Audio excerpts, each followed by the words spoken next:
Hello, I am Cody Ellingham, and this is the Transformation of Value, a place for asking questions about freedom, money, and creativity. I was having dinner with a prominent Bitcoiner recently. He said to me, "Cody, we are winning the store of value argument, but we are struggling when it comes to medium of exchange." We had been talking about mass adoption of Bitcoin, about the different layers of Bitcoin, and the different technologies that exist. Following this, we finished our dinner and proceeded to pay the bill in cash, Japanese yen. The irony struck me. What does this mean? We have the most powerful people in the world uttering the words Bitcoin. We have all-time high prices and large financial institutions getting involved. Yet here we are, a bunch of Bitcoiners in an international city paying in cash. Are we still early, or is there something else going on?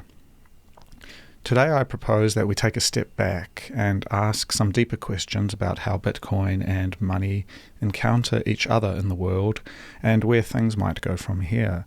I think it's important that we don't jump to looking for a clear and easy answer, but instead to sit with the questions, to contemplate them, to let them prompt us as to the different possibilities and second-order effects of Bitcoin.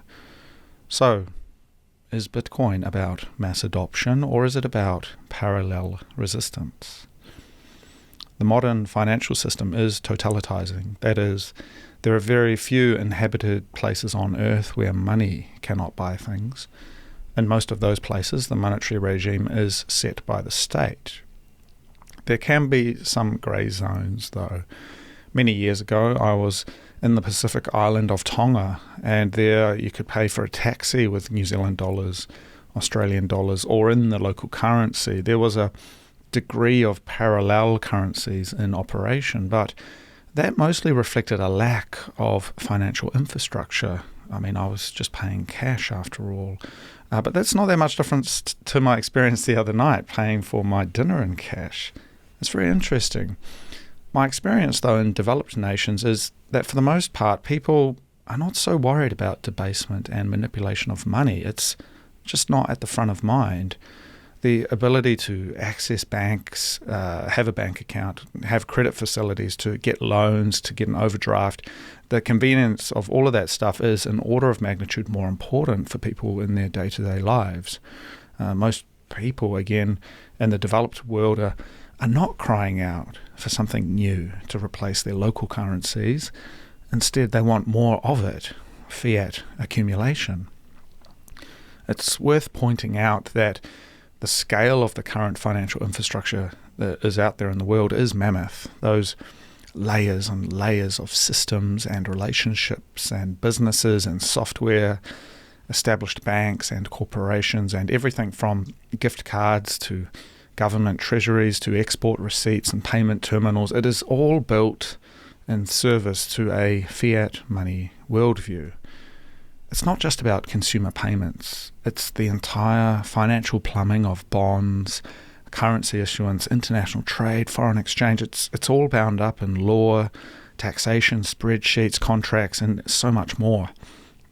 Importantly, this financial infrastructure is intimately connected with the real economy of factories and things. The real economy and the financial economy both reflect each other in a sense. So our question prompts us to think, what does it mean to encounter such a totalitizing system with a radical new technology like Bitcoin? Does a case for Bitcoin mass adoption or hyper-Bitcoinization, where everything, everywhere is denominated in Bitcoin, require us to assume the failure of modern nation states and their dispensation? Does it require a collapse of fiat money, not just in purchasing power, but in its very infrastructure? What even is mass adoption? Are there precedents for this kind of thing? In this show, I have talked before about hypothetical ideas of imminent political change and radical reform, but what if we look at it from another angle? What if this doesn't happen? What if Bitcoin instead continues to exist and grow in value, while at the same time fiat alchemy also continues. Can they both grow in parallel? There is enough slack, I think, in most developed economies. That means Bitcoin is still optional. People have the necessities and there is rule of law. And because it's not a life and death situation, you don't get punished for not paying attention.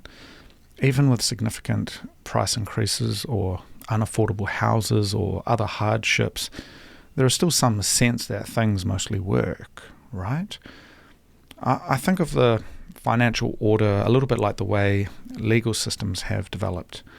Over hundreds of years, the idea of law has accumulated people's time, knowledge, and expertise to become what it is today. Perhaps it's even thousands of years. It is not just about what law is at the very moment in time right now, but the entire history of jurisprudence, legal history, and precedents that have been built up over time. It's an ongoing project with innovation, sometimes backsliding, sometimes crises, but in total the thing continues to exist and we are governed by it. With enough effort, though, we can push for changes to it. Even in the past, when there has been major financial crises, the system in total has either been bailed out or currencies have just rolled over into new forms. But the governing structure has almost always remained. They design a new banknote, they nationalize or privatize the banks or adjust the rules and other criteria. People's savings may be wiped out, and of course there will be inflation, but the authority of the thing we call the state legitimizes this and makes it so. As they say, we are all in this together. Even when it comes to the myth of collapse, what does that really mean? Have we really sat with this idea and thought about it? Is it possible for collapse to take place and for Bitcoin to remain valuable? Is collapse even an option? It seems to me that in even the most difficult situations of war, disaster, or famine, people either leave or they deal with it. They pick themselves up, brush off the dust, and try to rebuild what they can. This is necessarily a political project. It's about people, institutions, communities. The fundamental logic, at least up until now, is that the state, money, and people exist in a social relationship to each other. One or the other can be pushed and pulled, but fundamentally they all orbit around each other. So what about separating money and state? What does this involve? For a Bitcoin mass adoption project to take place, does it require engaging this social relationship? Does it require recruiting the cooperation and leadership of the state? Or do models of hyper-Bitcoinization rely on the destruction of the role of the state in our lives? Are there other ways to understand this? What would the cooperation of the state even look like? Large financial institutions becoming involved, having to show your ID to send a Bitcoin transaction, having to know your customer, launching national strategic Bitcoin reserves. Is it the case for that kind of mass adoption of Bitcoin where I could have paid for my dinner at that restaurant the other night in Bitcoin, that Bitcoin actually has to become something almost unfamiliar to us? Something surveilled and controlled, where the idea of self-custody, for example, or being your own bank is simply not an option that's acceptable. Or are we thinking in outdated terms when we talk about the people or mass adoption? When we talk about the emancipation of what Bitcoin could mean for all of the people out there, are we relying on the idea of the mass that is ultimately an outdated concept? The mass is a 19th and 20th century thing that emerged with the development of the mass media. Getting a nation of people to do something is only possible when you have a mass to propagandize. Indeed, the idea of a nation is only possible by forming a mass in the first place. As Jacques Ellul wrote, to be effective, propaganda must constantly short-circuit all thought and decision. There can't be any critical thought going on here. So what if instead of a social relationship with the state and people, Bitcoin, true to its cypherpunk and engineering roots, is a kind of parallel resistance, something that exists outside of that relationship, that outside of that dynamic between state and people? What if we think of Bitcoin as existing both within the borders of the nation state, but also within the second realm of the internet and the virtual world? For me, at least, Bitcoin is anything but mass. It is highly self-sovereign, individual, hyper-local, hyper-global. It's well-read and freedom-focused. But freedom is like one of these words that it's quite difficult to explain. It's not really able to be put into a slogan in a way that really speaks to what we think of as freedom. It's a nuanced idea. When it comes to fear, on the other hand, or other things that are often picked up by the state, these are much easier concepts to propagandize or talk about. Freedom is a nuanced and intellectual idea that, for a lot of people, is not something that they really encounter. It's not something that can be declared the way the state can issue an order overnight or to tell you to do this or to do that. It is fundamentally an optional thing. It is opt-in. Bitcoin is exit. And so do we need to step away from our ideas of the people? This kind of idea of a democratic social project where everyone is involved and that there is an opportunity for everyone, and instead be a little bit more coolly critical of this and see that for a lot of people, they simply don't want it. Maybe Bitcoin, looking at it from another lens, is something for those who want it, and simply those who don't want can continue doing what they're doing. The people who don't want it perhaps have reasons that we might struggle to understand. Even today, I guarantee there are people certainly people I know, who I couldn't even give them Bitcoin. They just don't want it. It's a worldview they're not willing or ready to accept. We might think in our pride that it's just a matter of time before fiat currencies collapse, and that those unbelievers are not going to make it, that they will have fun staying poor. But again, have we really considered what is meant by those words? Have we looked in the mirror when we ask that kind of a question? What happens if they don't choose to use Bitcoin? A financial collapse without the physical collapse of the real economy simply means the state will step in, change the rules of fiat, and roll over into a new currency. In the much more unlikely scenario that there is some natural or man-made disaster that wipes out the real economy, it is fanciful for us to think that people are going to be able to use computers and digital money in that kind of situation. Is it much more likely that over the long term, most people are just not going to choose Bitcoin because, well, we never quite hit the critical pain thresholds that make them change their actions? Is there enough juice in the system that even if things get worse, the marginal citizen is still not motivated to look for real alternatives? I wonder if we ever get to coming close to this kind of pain thresholds, that in fact the state emerges with some form of new fiat alchemy. What if the state recognizes that there is unease and adjusts itself to the changing reality?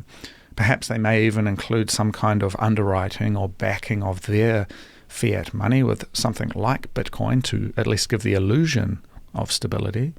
But as mentioned earlier, perhaps this comes in a way that is neutered or limited compared to what we know as the freedom orientation of Bitcoin. Perhaps in that kind of situation, the state will develop some new mantra where people are asked to forfeit some of their savings or reduce their quality of life or opt into some new draconian system.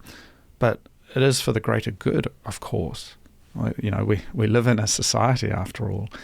I'm thinking of CBDCs here. I mean, an instant bonus if you scan your eyeballs and sign up now. It would be pretty appealing to a lot of people, I think. Ultimately, we must recognise that it is in the best interests of the state to let its citizens, at least nominally, have something. Despite how it may feel sometimes, there is a lot of ruin in a nation. That is to say, no matter how bad things seem, we still have a level of infrastructure and capital goods today that has never been before seen. So what if, on the other hand, though, we look at Bitcoin as parallel resistance money? Perhaps we don't need to commit our minds just yet to hypothesizing some grand post-political, post-nation-state world. We don't need manifestos or political action to push back against the state from a place of a social relationship. Instead, we can just use Bitcoin where we can, as we are currently doing. According to its fundamental properties that we all know, value will continue to accumulate in hard money. The number will go up. If someone is willing to take our fiat, are we not happy to get rid of it? In parallel resistance, we can choose to spend self-sovereign money with people who actually want it. We can continue to have the freedom to criticize the existing financial system and think outside of its bounds, while also making use of it where we can. In a sense, as fiat loses value to Bitcoin, that system is working for people who have Bitcoin. Is there some equilibrium point, perhaps? Just like landlords and tenants, where some people have Bitcoin and some people don't. How does a parallel system interface with a total system? At what point does it get out of balance and there really is some massive disruption to the social relationship? Or can it continue indefinitely in a way that is extractive for one party, that is the people who have fiat, and incredibly bountiful and productive for those who have the asset, the money that we call Bitcoin? What examples can we dive into history where this kind of thing has happened? What was the political frictions and challenges that came up along the way?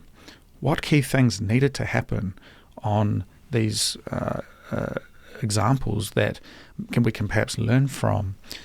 Is reform possible? Or does the legacy financial system indeed need to be completely dismantled? But doing away with it, what do we lose along the way? Is it not the case that when one power structure is removed, it simply creates a vacuum for another to fill? Are we really willing to entertain the offhand comment that financial collapse is inevitable, when in all likelihood such a thing would in fact be the worst possible outcome for everyone, including Bitcoiners? I don't know. What is the reform path? What is the resistance path? What is the revolution path? I hope we can go deeper to ponder these questions. It is not just a code base. It is not just static. Bitcoin is alive. It is fundamentally about social relations, I think. Bitcoin is a project that is based on people using it, talking about it, and building upon it. I would really like to hear what you think, though. If you've got any books or article recommendations, I love reading and thinking about this kind of thing. I really enjoy thinking about it, looking at it from different angles, and understanding the big question. What is the transformation of value? Thank you for listening. I am Cody Allingham. If you have any questions or thoughts at all, send me an email at hello@thetransformationofvalue.com and I will get back to you.